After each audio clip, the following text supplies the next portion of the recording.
पश्चिम बंगाल में छात्रों का हुजूम सड़क पर उतरा। छात्रों को रोकने के लिए 6000 पुलिस वालों को एक ही शहर में लगा दिया गया। ममता बनर्जी को लेकर भारतीय जनता पार्टी कहती है कि जो देश में एकमात्र तानाशाह है उसका नाम है ममता बनर्जी। सुप्रीम कोर्ट के जो चीफ जस्टिस हैं, चीफ जस्टिस ऑफ इंडिया, इसी मामले की एक सुनवाई के दौरान उन्होंने कहा था कि प्रदर्शनकारियों को परेशान ना करें, मतलब शांतिपूर्ण प्रदर्शन हो तो सरकार उनको परेशान ना करे। लेकिन कोलकाता में जो आरजी कर मेडिकल कॉलेज है, जहां पर एक छात्रा के साथ इतना गलत हुआ कि पूरा का पूरा देश उबाल मारने लगा, उस छात्रा के इंसाफ के लिए ममता बनर्जी की सरकार के खिलाफ जब छात्र उतरते हैं तो कहीं वाटर कैनन चलता है, कहीं लाठी चलती है, कहीं पुलिस वाले प्रदर्शनकारियों को आंसू गैस का गोला फेंककर वापस भगाते हैं। और इसके बाद सवाल उठता है कि जो ममता बनर्जी हर वक्त पर आकर कहती थी कि किसान आंदोलन को दबाना तानाशाही रवैया है, तानाशाह के चरित्र को प्रदर्शित करता है, वो ममता बनर्जी इस देश की मौजूदा वक्त में क्या वाकई नंबर 1 तानाशाह बन चुकी हैं? ममता बनर्जी को लेकर तमाम प्रकार के सवाल हैं जिसके बारे में एक एक करके आगे बातचीत करेंगे। लेकिन प्रदर्शन के दौरान क्या कुछ हुआ, सबसे महत्वपूर्ण मुद्दा वही होगा। क्या संविधान हमको इस प्रकार के प्रदर्शन का अधिकार देता है? बड़ी महत्वपूर्ण बात है जिसके बारे में आगे बातचीत करेंगे। और क्या कोई मुख्यमंत्री अगर अपनी सरकार है और अपनी ही सरकार में कानून व्यवस्था को लेकर खुद ही प्रोटेस्ट करने लगे तो वो ठीक है? आगे बातचीत करने से पहले हमारा नमस्कार स्वीकार करिए। हमारा नाम मोहित कुमार सिंह है और अब एक एक पॉइंट्स पर बात करेंगे।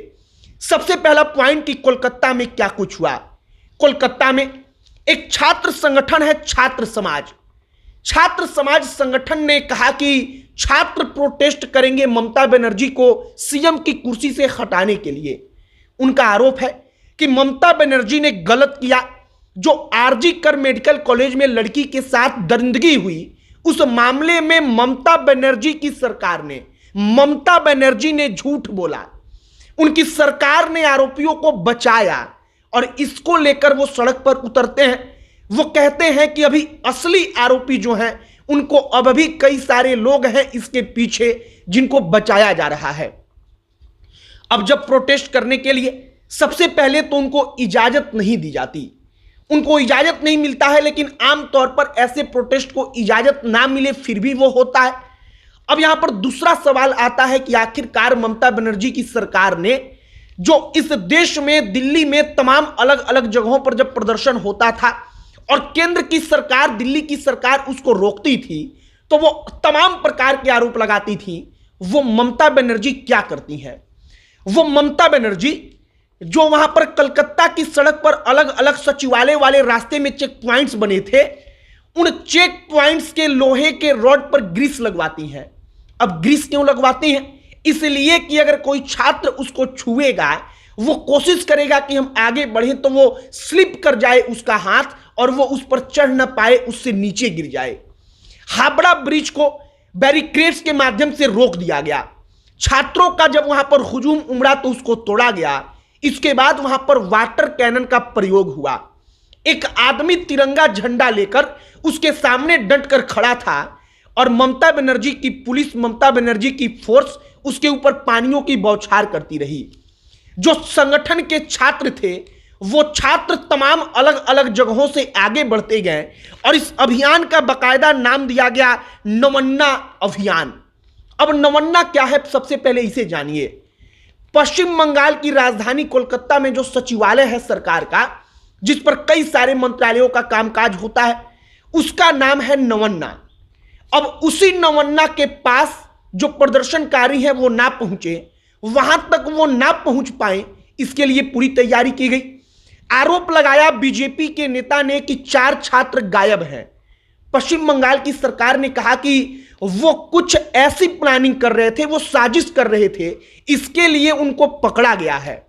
इसके बाद पश्चिम बंगाल की सरकार के ऊपर कई सारे आरोप लगने शुरू हुए कि अगर किसान आंदोलन को दबाना, उसको रोकना, वो कहती थी कि तानाशाही रवैया है, तो आज जो प्रोटेस्ट हुआ, जो एक लड़की के लिए हुआ, लड़कियों की सुरक्षा के लिए हुआ, उसको 6000 पुलिस वालों को लगवाकर, वाटर कैनन से पानियों की बौछार कराकर, लाठियों से पिटवाकर, उनको भगाकर, प्रोटेस्ट ना करने देने की इजाजत देकर आखिरकार ममता बनर्जी ने अपना तानाशाही का परिचय नहीं दिया तो और क्या किया है। ममता बनर्जी, एक पॉइंट आप समझिए कि वो आपको या हमको या किसी को भी कितना मूर्ख समझती हैं। ममता बनर्जी पश्चिम बंगाल की मुख्यमंत्री हैं। पश्चिम बंगाल की पुलिस फोर्स, पश्चिम बंगाल की जो राज्य की सुरक्षा एजेंसियां होती हैं, वो तमाम चीजें, सब कुछ उनके अपने कंट्रोल में है। वो कई बार से लगातार मुख्यमंत्री हैं। इसके बावजूद ममता बनर्जी अपने ही सरकार के खिलाफ सड़क पर उतरकर प्रदर्शन करती हैं। इस पर हंसी आती है कि अगर किसी के साथ कुछ गलत हुआ, वो राज्य के मुख्यमंत्री से मांग करे और राज्य का मुख्यमंत्री कहे कि ना भाई, हम भी उतरकर प्रोटेस्ट ही करेंगे, तो आखिरकार इसका क्या मतलब है? आप किसको बेवकूफ बना रही हैं? अब ममता बनर्जी 6000 पुलिस वालों को तैनात करके जो छात्र होते हैं उनको रोकने का प्रयास करती हैं। तमाम जगहों पर उनको पीटा जाता है, मारा जाता है, और इसके बाद यही सवाल उठता है कि क्या तानाशाह ममता बनर्जी के जैसा नहीं होता तो कैसा होता है? बीजेपी के लोग यह आरोप लगा रहे हैं। अब ममता बनर्जी को तानाशाह कहने के पीछे के कई और दूसरे कारण भी है। मसलन एक आध हम आपको बताते हैं। अब जैसे पश्चिम बंगाल की मुख्यमंत्री ममता बनर्जी के खिलाफ कोई सोशल मीडिया पर कुछ लिखता है, उसकी भाषा खराब नहीं होती, कोई गाली नहीं देता, बल्कि सभ्य तरीके से वो उनका विरोध करता है, तब भी उसके ऊपर एफआईआर हो जाता है, उसको पुलिस पकड़ लेती है। आखिरकार कोई तानाशाह, कोई हिटलर रवैया इसको नहीं कहेगा तो किसको कहेगा? छात्रों ने जो प्रोटेस्ट किया, उस प्रोटेस्ट को लेकर राज्य के जो गवर्नर हैं, राज्यपाल हैं, वो कहते हैं कि सरकार शक्तियों का गलत इस्तेमाल ना होने दे। मतलब राज्यपाल को भी लगता है कि शायद सरकार वहां पर छात्रों के खिलाफ उनके प्रोटेस्ट को रोककर ज्यादा ही ज्यादती कर रही है। अब एक सिंपल सा बात है, सामान्य सी बात है कि अगर उनको प्रदर्शन करना था, छात्रों ने कहा कि हम प्रोटेस्ट करेंगे, तो सरकार उनसे बातचीत करती, उनको एक जगह देती कि आप यहां पर आइए, प्रदर्शन करिए। इस प्रकार के प्रस्ताव रखे जाते।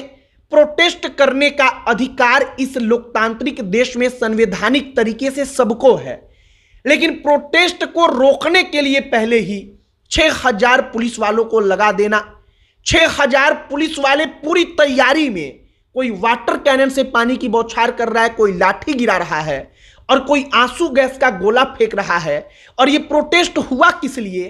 तो आपकी, हमारी, सबकी बेटियों की सुरक्षा को लेकर, पश्चिम बंगाल की जो कानून व्यवस्था है उसको लेकर। फिलहाल ममता बनर्जी तानाशाह नहीं है और ममता बनर्जी तानाशाह हैं। ये दोनों डिबेट चलता रहेगा।